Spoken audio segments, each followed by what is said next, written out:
No recibo muchas consultas. ¿Todo bien? ¿Sale todo bien? ¿Alguna duda, consulta o si no avanzamos? Oh, todo en orden, profe. Bueno, gracias por responder. Eh, bueno, vamos a arrancar entonces en lo que es seguridad contra incendios. Antes solíamos tener también un trabajo práctico de esto, pero por ahí eran muy pegados un trabajo práctico en otro. Igual, la idea es que tengamos un concepto bien claro de qué vamos a hacer en lo que es seguridad contra incendios. Como ingenieros industriales tenemos que conocer los elementos básicos de la química del fuego, saber cómo está compuesto un fuego, por qué se produce y cómo se propaga, y sobre todo tratar de prevenirlo y finalmente extinguirlo. Entonces vamos a ver, dentro de lo que son la industria, comercio y hasta en el hogar, cuáles son las medidas preventivas y medidas para extinguir el fuego y cómo trabajar con la prevención y de la propagación y tratar de salvar las vidas, ¿sí? Entonces vamos a ver un par de ejemplos y vamos a ir haciendo toda la parte teórica para que ustedes conozcan los distintos sistemas cuando ingresan a una industria o a un gran depósito, qué sistema está instalado y que conozcan en profundidad cómo se utiliza, ¿sí? Entonces para ello vamos a tener que reconocer los distintos agentes extintores, ¿sí? Cuáles son los tipos, de acuerdo al combustible. Conocer la utilización de los distintos extintores portátiles, los llamamos matafuegos, en Uruguay le llaman bomberitos, ¿sí? Eh, Conocer las medidas básicas de prevención de incendio, ¿sí? Y conocer las medidas básicas de evacuación de las personas. Primero tenemos que saber cuál es la definición, ¿sí? La definición teórica es que es del fuego, es una reacción química que lleva un proceso de oxidación rápida, automantenido y acompañado por la presencia de luz y calor, ¿sí? Entonces, esa es la definición, digamos, que nos atañe en cuanto a la parte teórica, pero si nosotros lo llevamos en la práctica de qué es el fuego, ¿sí? Podemos hablar que existía hace un tiempo lo que era el triángulo del fuego, que luego se llamó el tetraedro, ¿sí? Debe tener una forma diferente, pero le han puesto de esta manera. Entonces, la más reciente definición es que hay 4 elementos que componen el fuego. Uno es el calor, el otro es el oxígeno y el otro es el combustible. Finalmente, se encontró este último elemento, como en el triángulo no existía, que es la reacción química. ¿Qué es la reacción química o la reacción en cadena? Está compuesto por diferentes, quiero decir, lo tengo acá, sí, por diferentes factores. Vamos a ver por partes. Entonces, el combustible es cualquier sustancia capaz de arder, ¿sí? Puede ser líquido, gaseoso, sólido, o sea, lo que alimenta el fuego, ¿sí? Desde el punto de vista material, en donde decimos puede ser madera, papel, cartón, puede ser también líquido y también puede ser gaseoso, lo que se prende fuego. El comburente es la presencia de un oxidante en la reacción, que normalmente es el oxígeno que está en el mismo aire, que genera la combustión. La reacción en cadena o la energía de activación, perdón, el calor o la energía de activación es la energía que se precisa para aportar el combustible, para que reaccione al mismo tiempo y el mismo espacio los elementos, la chispa que lo inicia, el calor que lo automantiene. Es una combinación. Y por último está la reacción en cadena, que es el último elemento que se encontró, que lo que hace que permite y progrese y se mantenga, ¿sí?, la reacción una vez que está iniciada. Se comprueba que el fuego son pequeños ciclos encadenados que van prendiendo y apagando, todo esto, por eso le llaman forma de cadena, ya que son pequeñas, digamos, incendios, microincendios dentro de un gran incendio, ¿sí? Entonces se va realimentando y va continuando con la combustión. A partir de estos 4 componentes, como les dije recién, que es muy importante que los conozcan porque son además de preguntas de examen, que es el componente, reacción en cadena y demás, saber los elementos significa que si yo elimino uno de ellos, cualquiera, como solamente eliminar a uno de ellos, apago el fuego. Entonces, es tan importante conocer cómo está compuesto el fuego, ya que en base a eso lo vamos a extinguir. Y si yo les doy un ejemplo en la vida del hogar, y voy a decir cualquier cosa, por ejemplo, si nosotros tenemos un principio de incendio en la cocina, ¿sí? Vamos a hacer de cuenta, Vamos a hacer algo que es medio ilógico, pero vamos a ver si lo podemos reproducir. No sé, estamos haciendo una milanesa y nos pusimos a ver una serie y quedó el aceite prendido con la milanesa. No solamente se nos quemó, sino se nos prendió fuego porque estábamos haciendo frita en el sartén. Entonces, generó un fuego dentro de la sartén. Si yo cometo la equivocación de agarrar un repasador y le intento apagar el fuego, ¿sí? No lo estoy extinguiendo, es todo lo contrario. Estoy agregándole dos componentes más. De vuelta, le estoy agregando lo que es el comburente, que es ingresarle más oxígeno, porque lo estoy tirando viento con ese intento de apagarlo. Y además le estoy agregando un combustible nuevo, que va a ser el trapo, ¿sí? Que también se va a empapar de aceite y va a prender. Entonces, ¿cómo sería la forma ideal de apagar eso? Es cortarle el calor y la energía de activación, o sea, apagando la hornalla, ¿sí? Una vez que eso se enfría, se va a apagar solo, ¿sí? Y además, si quiero, podría agregar una adicional, que es ponerle la tapa a la sartén, y lo cual voy a generar que se termine de consumir el oxígeno interno, el comburente, y también va a lograr apagarlo, ¿sí? Doy este ejemplo tan rebuscado para que ustedes quede claro la composición, y además lo llevo automáticamente a la industria. Si nosotros estamos en una industria que tiene, por ejemplo, un temple revenido, en donde yo hago el enfriamiento a través de una cuba de aceite, y por cualquier motivo esa cuba prende fuego, ¿sí? Si yo le cometo el error, no voy a tener un trapo para intentar apagarlo, obviamente, pues estamos hablando de mayores dimensiones. Pero hay gente que quiere utilizar una manguera de agua y le tiro esa cuba con agua intentándolo apagar. No va a ser el medio adecuado porque le está agregando más volumen de líquido, lo que va a hacer que la cuba rebalse y va a salir el aceite, ¿sí? Incendiado por toda la planta. Y lo haya pasado más de las veces que ustedes se imaginan, ¿sí? La forma ideal es con un botón o con un hongo de emergencia, pegarle, cortar el suministro de gas, enfriarla, y en algunos otros casos vienen a un sistema que se tapa automáticamente, ¿sí? Entonces, este ejemplo justamente va de la mano para que lo tengamos en cuenta a gran escala, para echarlo en esto, ¿sí? Bien, sigamos. En base entonces a cómo está compuesto el fuego, es que a continuación viene la clasificación de los tipos de agentes, ¿sí? Y en base a eso vamos a tener en cuenta cómo señalizarlos, ¿sí? A los distintos combustibles. Tenemos el combustible sólido, que son aquellos de clase A, maderas, telas, plásticos y fibras. Los combustibles clase B, que son los líquidos y gaseosos, ¿sí? Los combustibles clase C, todo lo que tengan presencia de electricidad, de energía eléctrica, tableros, máquinas eléctricas, todo lo que tenga presencia. Y después están los clase D, que son metales especiales, o combinaciones, aleaciones, en donde hay que hacer un extintor bien particular.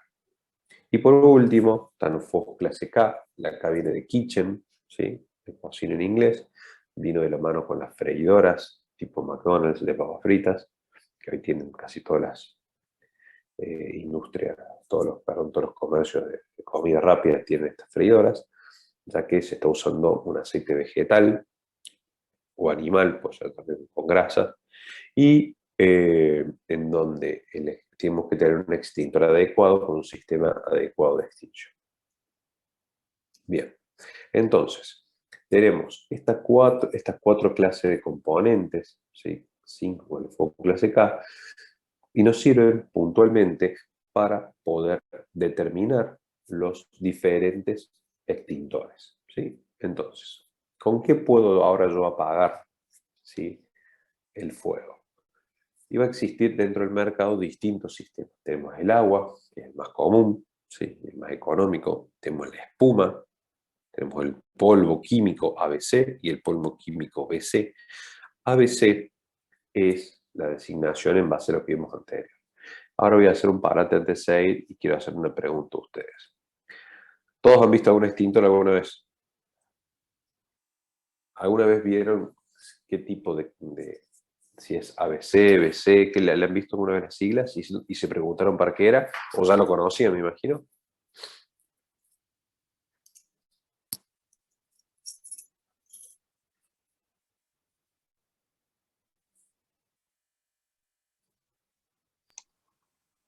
No, profe, yo lo había visto, pero no sabía qué era. Bien. El resto, ¿vieron algún extintor? ¿No se preguntaron para qué era el ABC?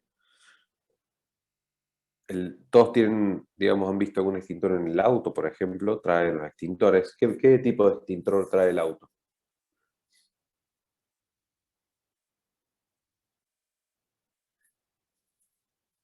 Que eso es lo que estábamos tomando. Llegué tarde y me lo estaba haciendo pagar. Bueno, vamos a hacer el extintor que trae el vehículo. Normalmente es un extintor chico que está debajo del asiento, depende del tipo de auto, y es un extintor polvo químico ABC. ¿Por qué es ABC? Me voy para atrás de nuevo.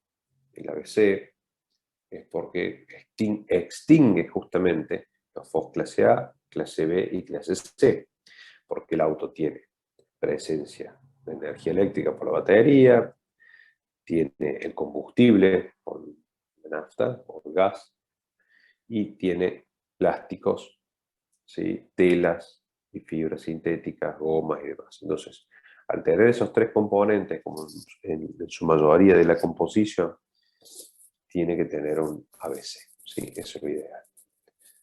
Entonces, cuando uno lee un matafuego que dice ABC, significa que extingue esos tipos de fuego. Y cuando yo leo que un polvo químico es BC, significa claramente que no extingue los clase A. Y ya vamos a entender por qué se fabrican de esa manera. También está el anhidro carbónico, después están los gases que inhiben la reacción química y los agentes especiales de fabricación para los metales especiales, ¿sí? Así se señalizan y bien grande se deja el tipo de extintor que es y qué tipo de fuego apaga, ¿sí? Tenemos los de espuma, ¿sí? Los espumígenos son muy utilizados en donde tengamos presencia de combustible líquido, ¿sí? Los dióxidos de carbono, que son un gas que no dejan residuos, como ven acá, ¿sí? Son especialistas también en BC. El polvo químico, el más común, el matafuego que tenemos en el auto, que podemos llegar a tener muy pocas personas aquí, seguro que están conectadas, tienen matafuego en sus casas. Y bueno, es una falta de cultura que tenemos todos, pero bueno, un día nos puede llegar a hacer falta. Este polvo químico es el más común utilizado y deja un residuo que es justamente el polvo que una vez utilizado hay que recargar. Y este es las que son también de forma espumígena, que son para las freidoras, ¿sí? Que tienen un pulsador, que acá están los picos, no sé si alcanza a ver los picos. Cuando yo tengo un principio de incendio, aprieto ese pulsador y cae esta espuma, una espuma similar a esta, cae sobre la freidora. Bueno, acá voy a dejar y vamos a mostrarles, ¿sí? Un video de la utilización de los extintores.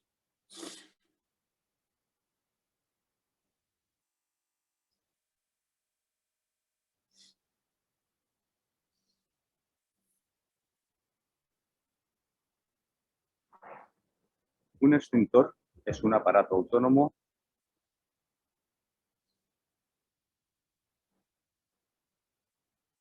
La clase esta ya la subí en Classroom antes de entrar, cualquier cosa para que se. que permite proyectar y dirigir un agente extintor sobre un fuego con el fin de extinguirlo en su fase inicial.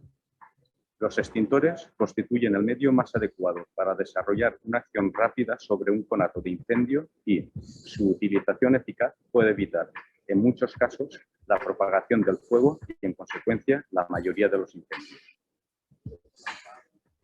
Los extintores pueden utilizar diferentes agentes extintores, siendo los más comunes el polvo químico o el dióxido de carbono. Cuando las circunstancias sean favorables para nuestra intervención, las pautas generales de actuación para la extinción serán: en primer lugar, averiguaremos el origen del fuego y el tipo de combustible que se quema. Los tipos de combustible que podemos encontrar son fuegos de clase A. Son fuegos de combustibles sólidos y generalmente de naturaleza orgánica, donde la combustión se realiza normalmente con formación de brasas. Tenemos como, por ejemplo, maderas, tejidos, papeles, cartones, etc. Fuegos de clase B. Son fuegos de combustibles líquidos o sólidos licuables, como por ejemplo gasolina, grasas, termoplásticos, alquitranes, parafinas, etc. Y por último, clases de fuego C. son fuegos de gases combustibles que en condiciones normales de presión y temperatura se encuentran en estado gaseoso, como el gas natural, el metano, el propano, butano, acetileno, gas ciudad, etc. En segundo lugar, elegiremos el agente extintor adecuado, viendo los pictogramas que nos presentan los extintores.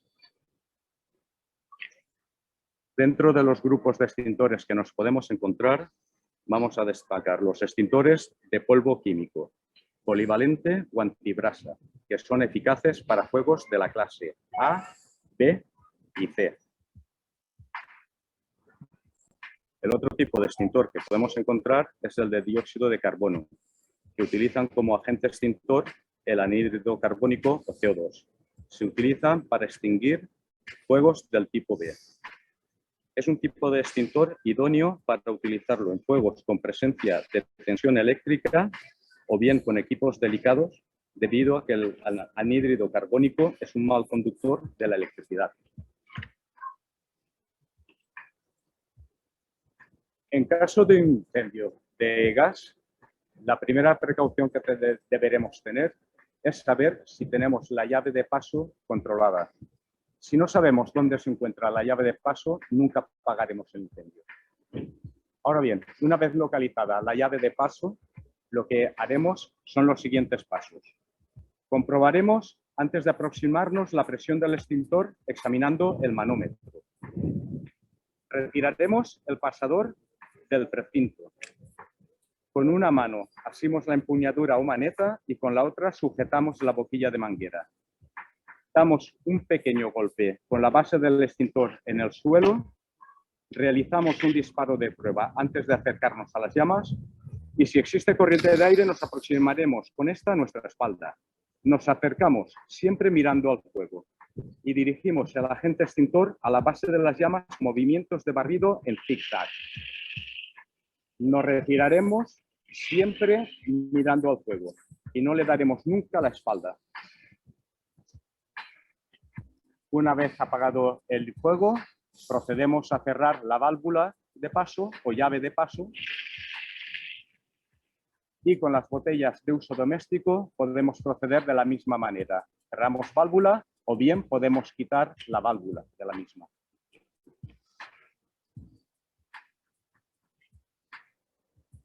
Vamos a extinguir ahora un fuego de la clase B. Estos fuegos son de combustibles líquidos o sólidos licuables.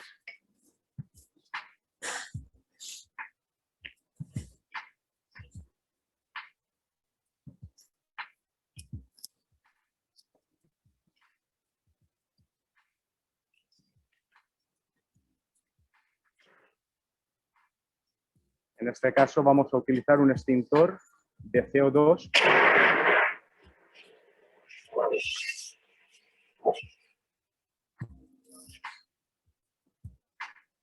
Ahora vamos a proceder a extinguir el incendio de la clase B con un extintor de polvo polivalente.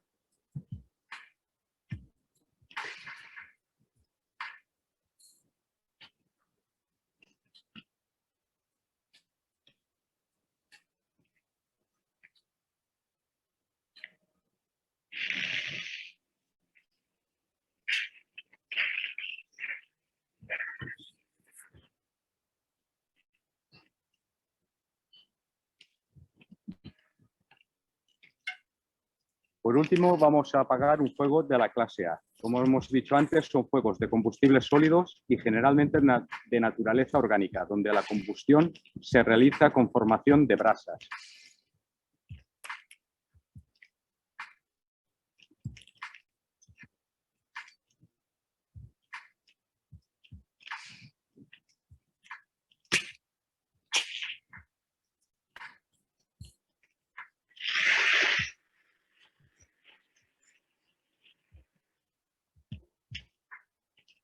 Esperaremos durante unos instantes para comprobar que no existe un rebrote y que el incendio está extinguido.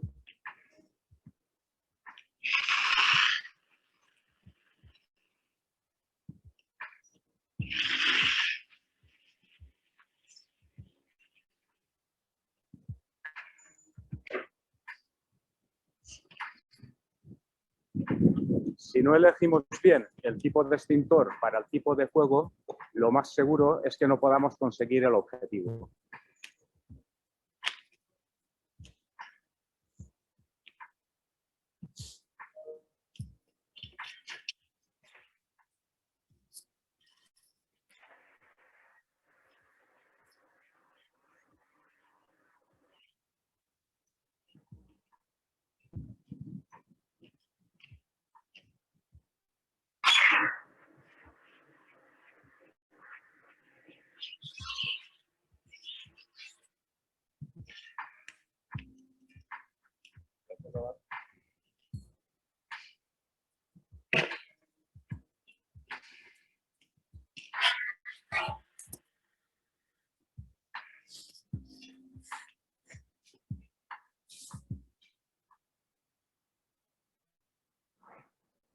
Un extintor es un aparato autónomo que permite proyectar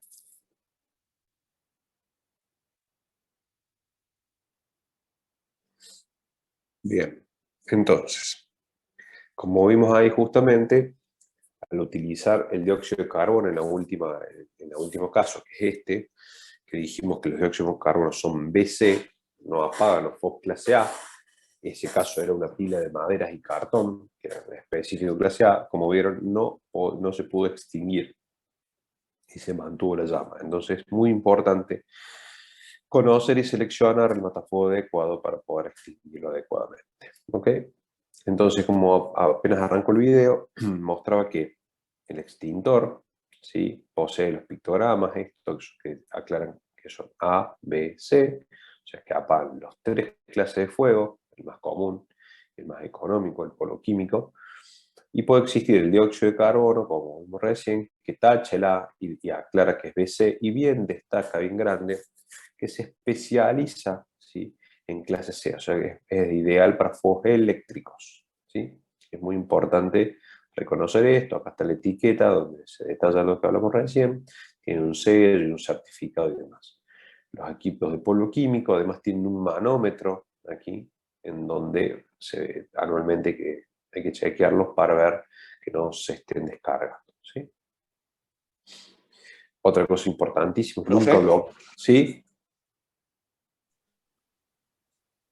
Le hago una pregunta. ¿Sí? Dijo que el más económico es el ABC, ¿no? El polvo químico ¿Y BC. cuál es el objetivo, digamos, de tener uno que sea solamente BC? Muy buena pregunta. ¿Por qué tendríamos un matafuego BC si teníamos todo solucionado con una BC y encima es más económico? Estamos de acuerdo. Muy buena pregunta, Marcos. Debido a que al ser un polvo químico, si yo acciono, no sé si alguna vez viste un matafuego ABC en acción, deja un polvo, deja un residuo.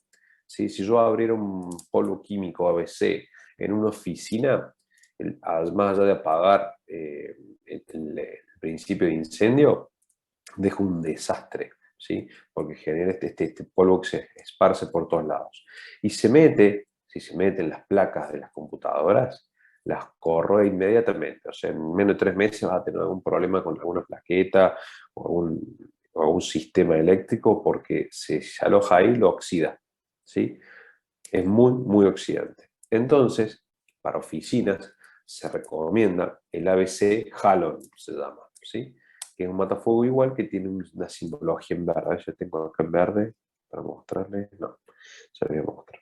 Es igual que este matafuego, pero suele tener la manguera verde o algún detalle en verde que aclara que es Halon, ¿sí? Es es bastante más caro que este. Es un Halon que viene ABC, sí, pero ese polvo no es corrosivo, sigue siendo un polvo. Ahora, pero si yo además supongamos que un centro de almacenamiento, un data center o algo así, en donde mi mayor posibilidad de fuego es el fuego eléctrico, ¿sí? No tengo que tener, entonces mi especialidad lo que necesito es un fuego eléctrico clase C. Lo que voy a hacer es, ¿para qué voy a tener un fuego clase A que me va a dejar un residuo? Pongo matafuegos clase BC, que son especialistas para fuego eléctrico, y no me van a dañar el equipamiento, ¿sí? Por eso es que se tiene BC en muchas industrias y se los ponen normalmente al lado de los tableros. Ah, claro, perfecto. Gracias. ¿Sí? No, es más, en empresas que están mucho más avanzadas y que son empresas, digamos, de tecnología, en donde tienen un data center, ni siquiera tenés extintores, tenés sistemas de extinción automática, así como vieron en las películas, vieron que uno prende fuego y salta la lluvia que cae de los sprinklers, se llaman. Bueno, ya le voy a mostrar que no es así, pero bueno, la idea es esta. Acá los detectores detectan un fuego o un humo y activan un gas, ¿sí? Un gas automático que extingue el fuego, ¿sí? De forma, digamos, independiente, sin depender de nadie que lo tenga que activar, pero es automático, pero con gases, ¿sí? Bien, entonces estamos. Es muy importante, como le decía, no bloquearlos. Son las empresas que, digamos, por algún motivo bloquean estos extintores, los tienen descargados, como sea, pueden ser sancionadas con clausura, ya que su equipamiento de extinción está siendo, digamos, sacado de uso, fuera de uso, ¿sí? Todos los matafuegos tienen un uso de cómo, rápidamente, como vimos en el video, de cómo trabajar y cómo aplicarlo. Es muy importante que sepan que estos extintores aquí arriba tienen un pestillo de seguridad que hay que sacarlo. A veces uno quiere, si lo quiere apretar, está trabado y es justamente para que no se accione de forma, digamos, sin intención. De esta manera hay que sacarlo primero y lo accionamos, ¿sí? Y podemos encontrar distintos tipos de extinción, además del matafuego. Este que está acá, el BC, en la diferencia de un BC, que es con gas, especialista en fuego eléctrico, y este que les mostraba acá es una BC, ¿sí? Que tiene el manómetro y que tiene una boquilla para el polvo químico, ¿sí? Este es una boquilla mucho más grande. Pero además de los extintores portátiles, que son los más buenos, bonitos y baratos, tenemos sistemas fijos de extinción, ¿sí? Que van a ser los nichos hidrantes, donde se alojan allí las mangueras, se puede poner también un matafuego, podemos tener las lanzas, ¿sí? Y todo está con un sistema de bombas. Ahora vamos a ver cómo está compuesto esto. En industrias donde los metros cuadrados superan, de acuerdo a nosotros tenemos una legislación vigente, ¿sí? De la 19.587, en su decreto 351, establece que para superficies mayores a 1500, hay que hacer un cálculo previo, ¿no? A partir de 1500, las empresas tienen distintos niveles de riesgo, ¿sí? Si el nivel de riesgo es 3, 4, 5, en base a lo que contengan adentro. Por ejemplo, una fábrica de colchones es un riesgo 2 o riesgo 3 porque trabaja con espumas y demás que son muy inflamables. Una empresa que metal mecánica, si autopartista, y puede ser un riesgo 4 o 5 porque tiene productos poco inflamables. De acuerdo a su inflamabilidad de los componentes, ¿sí? Van variando los niveles de riesgos. Vamos a un modelo de una industria autopartista plástica que tiene inyectora plástica, que posee un riesgo 3, dice que a partir de los 1500 metros cuadrados de superficie de su planta, debe contar, además de los matafuegos, con un sistema de bombas, ¿sí? Con extinción fija, ¿sí? ¿Qué significa esto? Que vamos a contar con este plantero, o sea que es una inversión adicional a tener en cuenta y es muy importante que lo conozcan a esta normativa, ya que suele pasar que hay gente que emprende a un proyecto nuevo y depende de qué va a fabricar, tiene que ver qué va a alquilar, porque puede ser que además de matafuego necesiten, por las dimensiones de la planta, utilizar una red de agua. Entonces no es lo mismo mudarse a uno que ya lo tenga y a otro que tengan que instalarlo ustedes, porque son muy costosas, ¿sí? Bien, y son necesarias para lograr la habilitación. Entonces, en este caso, vamos a ver cómo está compuesto una bomba. A ver si está acá. No, bueno, frisa. Esta es una estructura básica que nos pide la ley para una estructura fija. Esto lo que va a hacer es alimentar la red de agua. La red de agua son estas cañerías, ¿sí? En donde llegan los nichos hidrantes y que enchufamos las mangueras y ahí vamos a lograr tener agua para poder extinguir el fuego dentro de la planta, además de los matafuegos, ¿sí? Los matafuegos son irreemplazables. El primer sistema que hay que colocar y a partir de allí se va subiendo los requisitos. Son extintores portátiles, o sea, matafuegos, sigo con red de agua por cañería, Después podemos tener los sprinklers, que son esos que van en el techo, ya vamos a hablar de ellos, ¿sí? Y después podemos tener detección automática, sistemas de alarma, ya vamos a empezar a hablar de cada uno de ellos, ¿sí? Bien.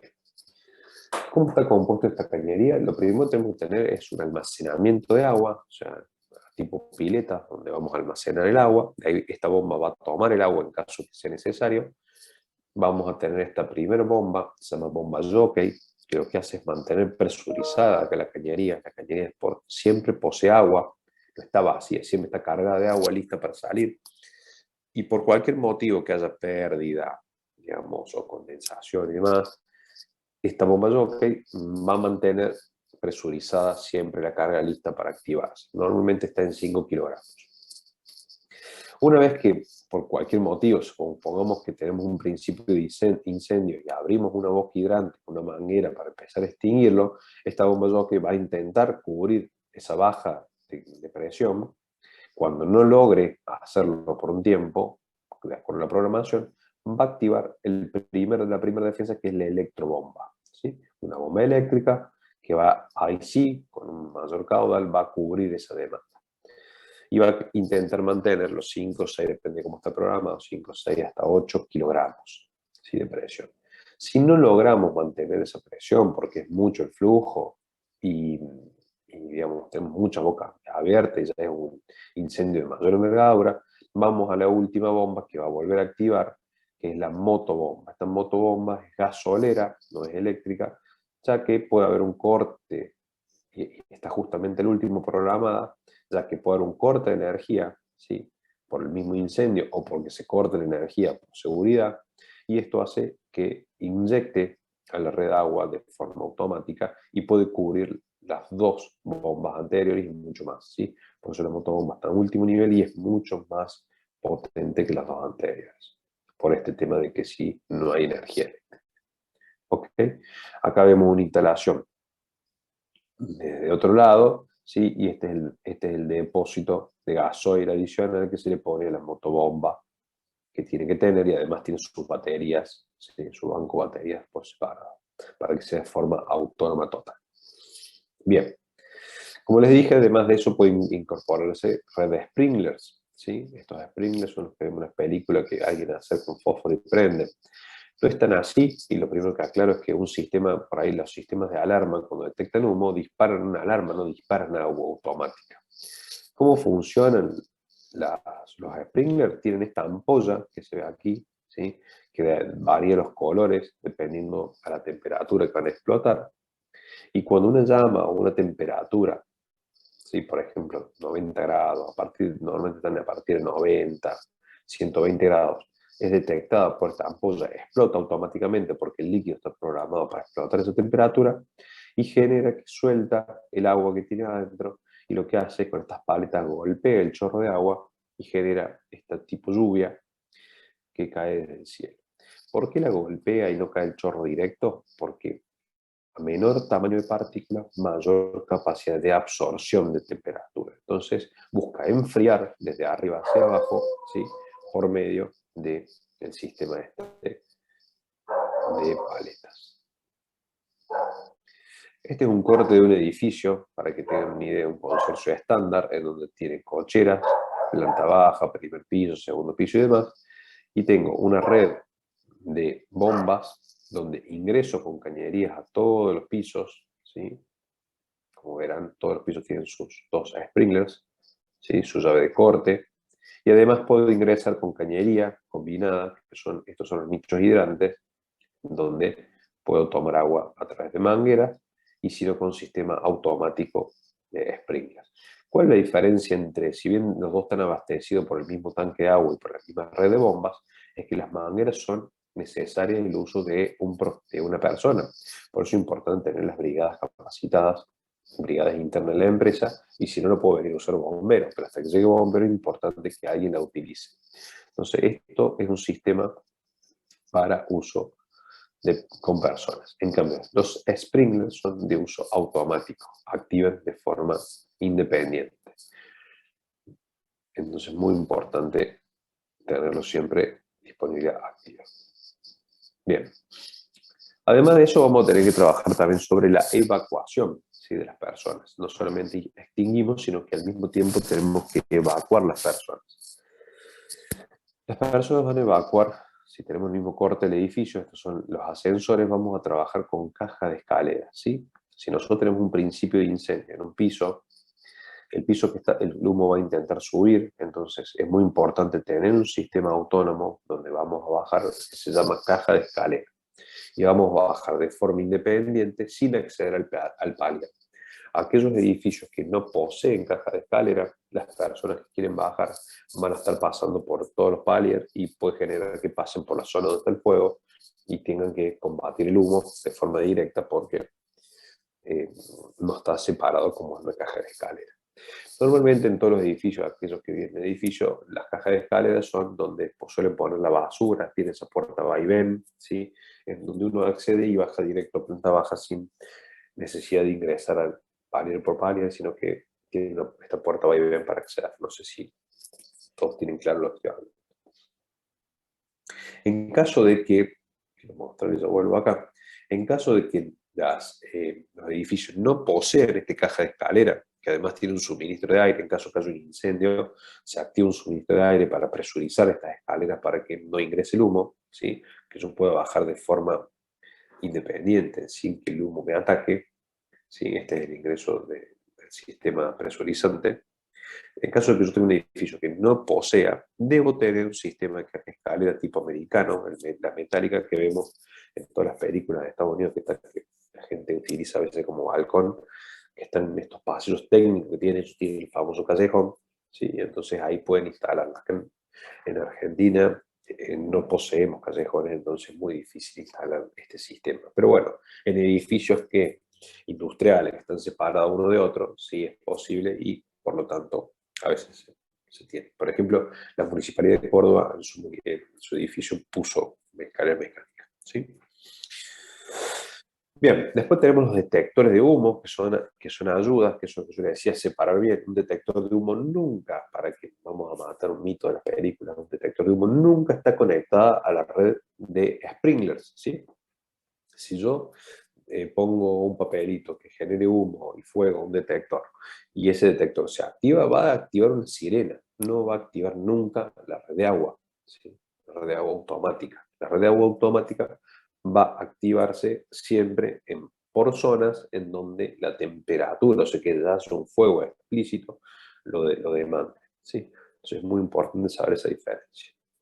Bien, los detectores de humos hay distintos, acá les dejo algunos para que ustedes tengan, digamos, una idea, que pueden ser detectores de humos, detectores de temperatura, ¿sí? Y detectores de radiaciones. En una cocina, por ejemplo, si uno va a instalar, por ejemplo en Estados Unidos hay algunos estados de obligación que tengan detectores de humo, y lo que se pide, obviamente el detector de humo es más económico, pero lo ideal sería un detector de temperatura. ¿Por qué? Porque si yo hago una costeleta o no sé, se me quema una tostada o algo que genere un humo, me va a activar, ¿sí? Mientras que el detector de temperatura, ¿sí? Está programado a una cierta temperatura que ninguna cuestión de la cocina, salvo que haya el principio de incendio, lo va a activar de forma, digamos, sin intención.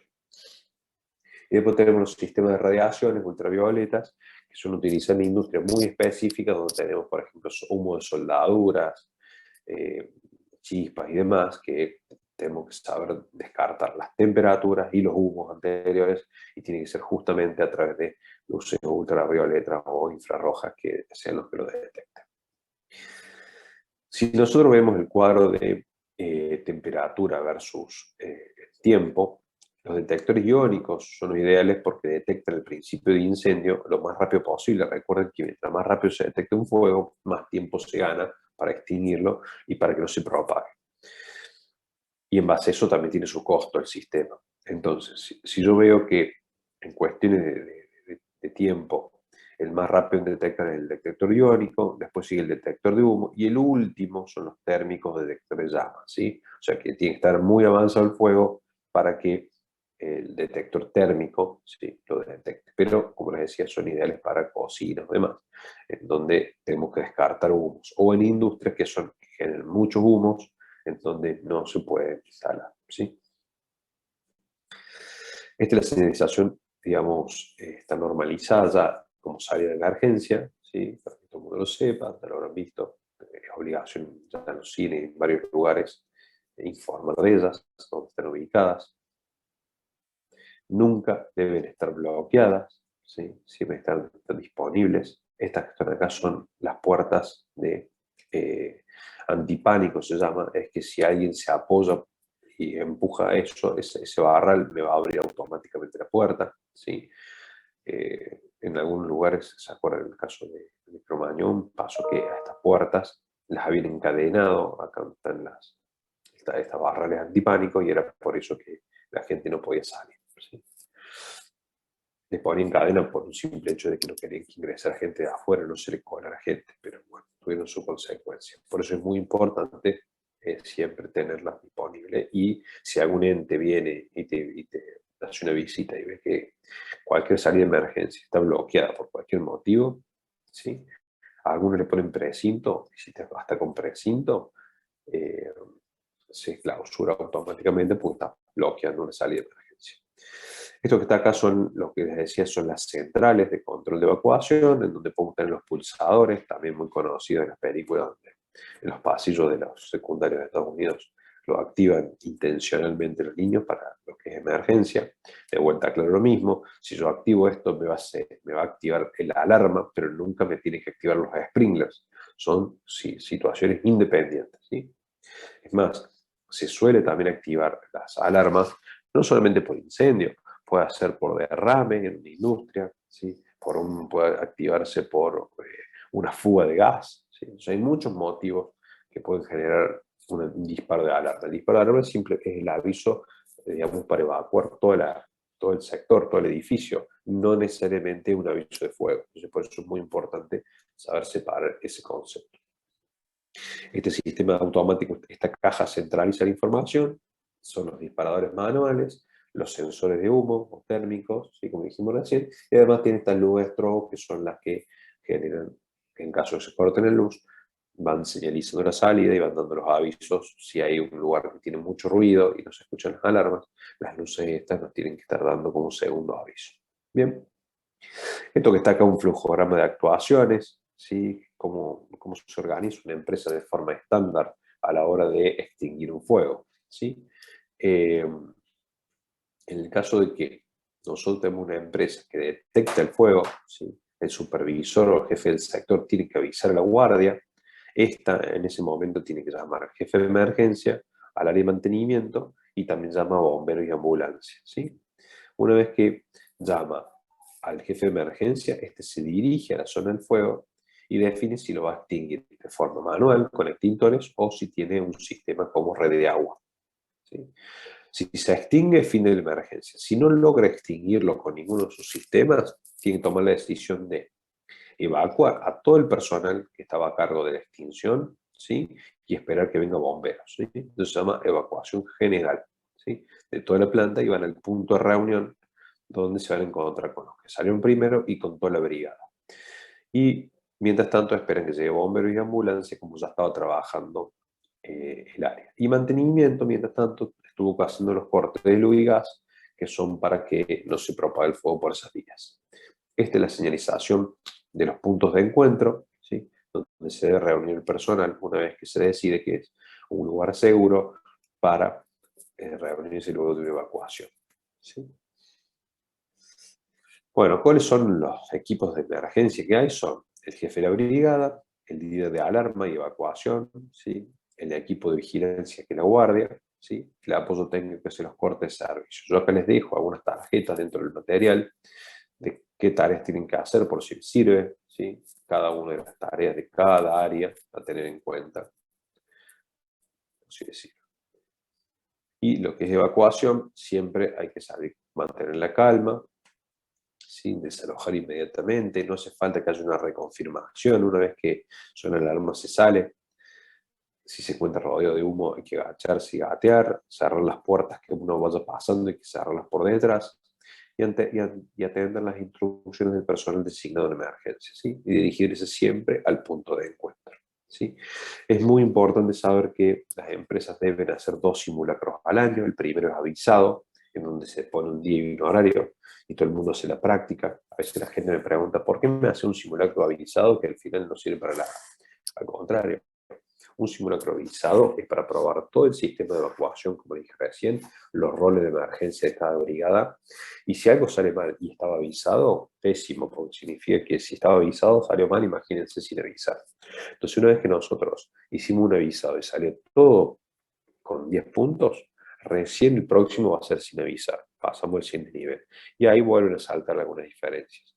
Y año tras año se van encontrando propuestas de mejora por cosas que salieron mal. No suelen saltar que, por ejemplo, sonó la alarma y la gente que estaba, no sé, en el galpón 2 o en el pasillo o en el área de mantenimiento no escuchó la alarma, o no se lograron llamar por teléfono adecuadamente, o no vino nadie al lugar de donde estábamos pidiendo la emergencia. O sea, hay un montón de errores de comunicación que suelen saltar con eso, por eso es muy, muy importante hacer los simulacros. Bien. Esto que está acá es un tablero estándar que se llama croquis de evacuación, en donde se diagraman los flujos de la gente por donde va a salir. Y normalmente usted, si fuera un hotel, la puerta de atrás de los hoteles está la salida de emergencia de la habitación y por dónde irse. Y ahora se está solicitando que lo tengan todas las empresas como salidas de emergencias. Bien. Les voy a mostrar a continuación los roles de un simulacro y con eso terminamos.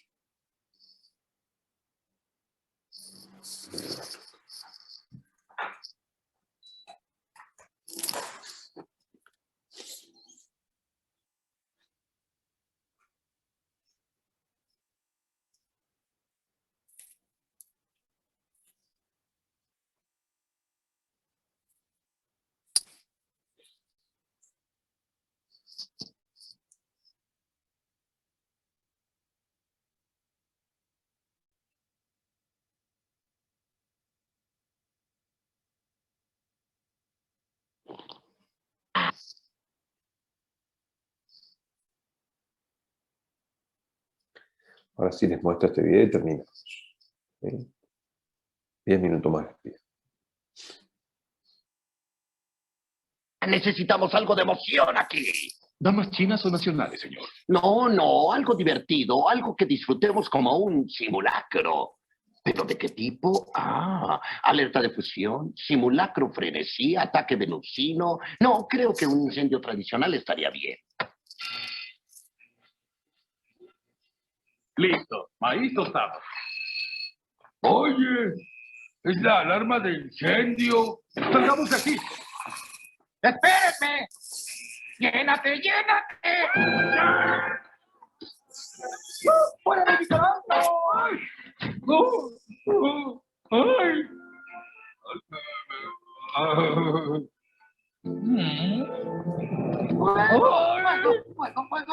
¡Déjame! ¡Ay! ¿Debe tardar tanto tiempo? ¿En cuánto deben evacuar la planta en una emergencia? 45 segundos. ¿Cuánto llevamos ahora? No sé, señor. El cronómetro llega hasta 15 minutos. ¡Demonios! Tengo un hato de alertas tortugas como empleados. ¡Ah! Ahí viene el primero de ellos. Creo que gané, señor Burns. Sí. Ganó usted, señor. Ganó más de lo que se imagina. ¡Yahoo! Es verdaderamente vergonzoso. Hay más orden y cordura en una película de Buñuel. Necesitan una lección de trabajo de equipo. Pues era él, porque yo no. Oye, retráctate. ¡Retráctate tú! ¡Ay!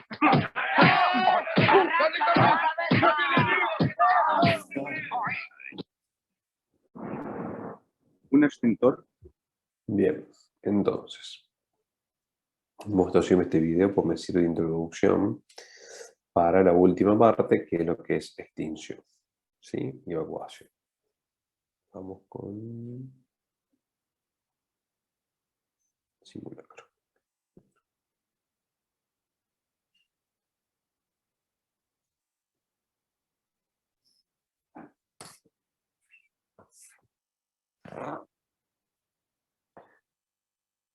Entonces, en relación al video, ¿sí?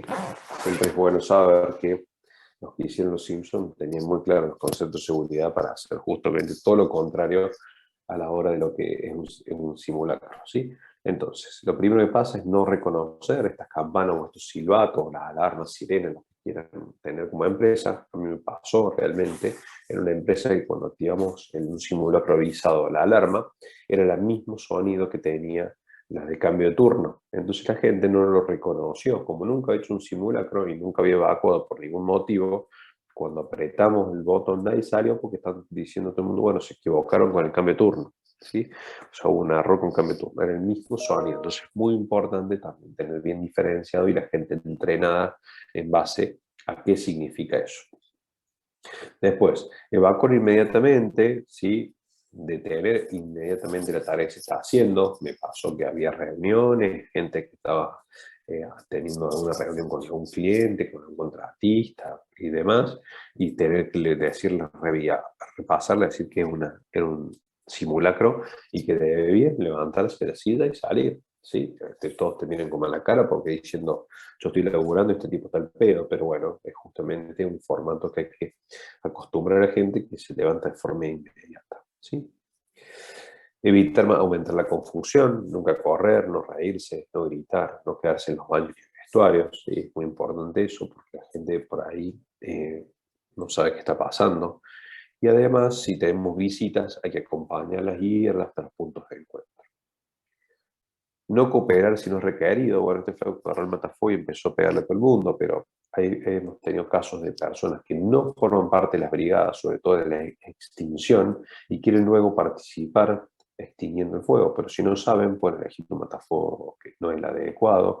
Bueno, nosotros tuvimos un caso también de una persona que no forma parte de las brigadas y en vez de agarrar un extintor para empezar a atacar el fuego, agarra una red de agua, ¿sí? Lo quiso agarrar solo. Cuando abrió el pico, la presión que tiene, lo golpeó, le golpeó la boca, creo que le rompió un diente. Entonces, hay que saber que si va a abrir una red contra incendios de agua, se utiliza entre 3 personas, o sea, hay muchos errores, además que hace un enchastre tremendo por la presión que trae el agua, y todavía no habían combatido con el matafuegos, que era el primer instancia. Entonces, muy, muy importante también que solamente la gente que tiene que cooperar son de las brigadas y el resto tiene que limitarse a evacuar. Bien, nunca volverse a recoger las pertenencias. No suele pasar que los varones volvemos a buscar un saco, una campera, mientras que por ahí las mujeres suelen buscar la cartera. Cualquiera sea el motivo, mochila, lo que sea, nunca volver al edificio, hay que dejarlo, ¿sí? Mantener la calma. Nos ha pasado que gente que estaba formando parte de una brigada, en un caso de principio de incendio real, no pudo participar porque se puso muy nervioso. Entonces también es muy importante manejar ese tema de tener gente suplente o disponible para poder ayudar en caso de una función, ¿sí? de un incendio. No es para cualquiera formar parte de una brigada, ¿sí?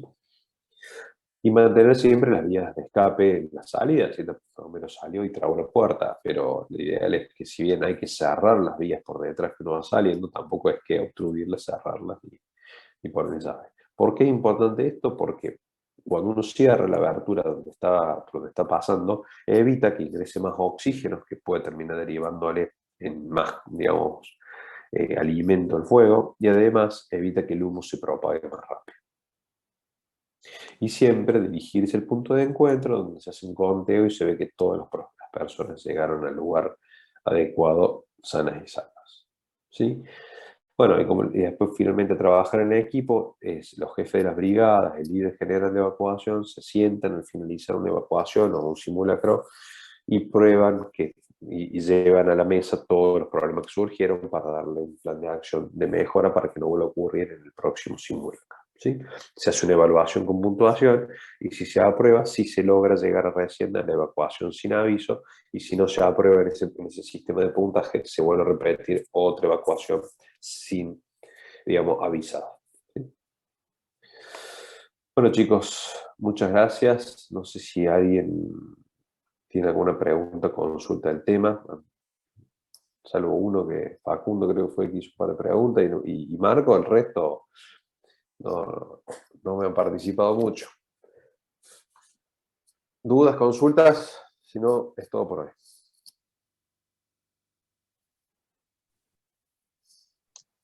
Ah, todo claro, profe. Listo, nos vemos en la clase que viene. Chao a todos.